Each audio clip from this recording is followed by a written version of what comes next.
The Panzer Dragoon series is one of my favorite IPs on the Sega Saturn.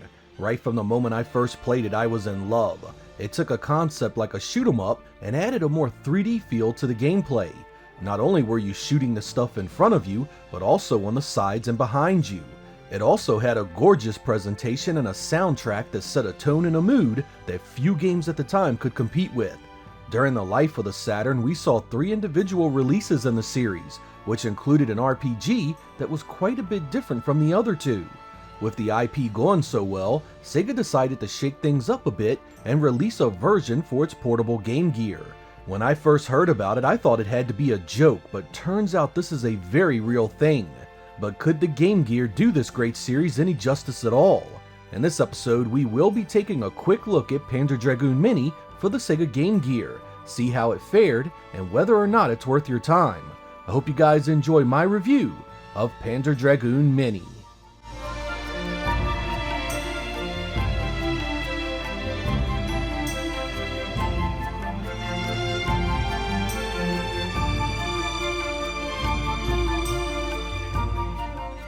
While the Saturn games were powered by polygon engines, the Game Gear of course needed to be scaled back to run using 2-dimensional assets.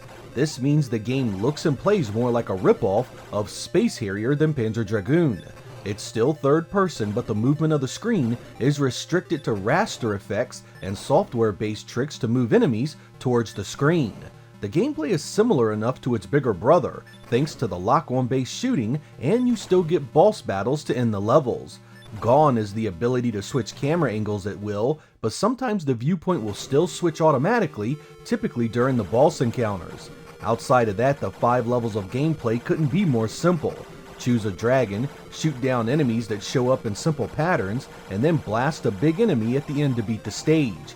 It doesn't just have elements of the first Saturn game either, there is some Panzer II stuff in there too. It's a short game though, with only a handful of stages to play. This is likely a side effect of being made for the Sega Kids Gear line in Japan, the only region that saw its release. The difficulty is also clearly aimed at kids, as it's about as easy as games get from Sega. Most of you will defeat this the very first time you play it, as there is no story to bring you back for more. It even repeats all the bosses again on the last stage, a cheap tactic that extends an otherwise extremely short game. Even the ending is non-existent, making this a bare-bones package of simplicity.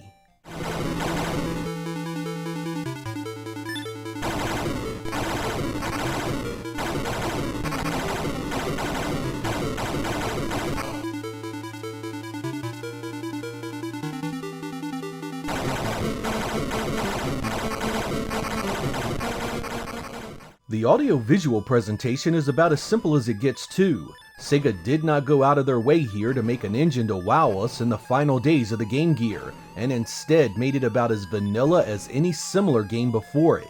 It's not that it's ugly, it's just really plain looking. The color use is unimpressive and the scrolling is basically just 2 alternating shades moving towards the screen. The music is actually based on stuff from the previous games, and it made me smile a bit to recognize a few of the pieces. But don't be fooled though, this is still not a great sounding title. It's too loud and often grates like hell on the ears. Since there are no cinematics to speak of, this means the presentation is mostly below average. A shame for a Game Gear title released that late in the system's life.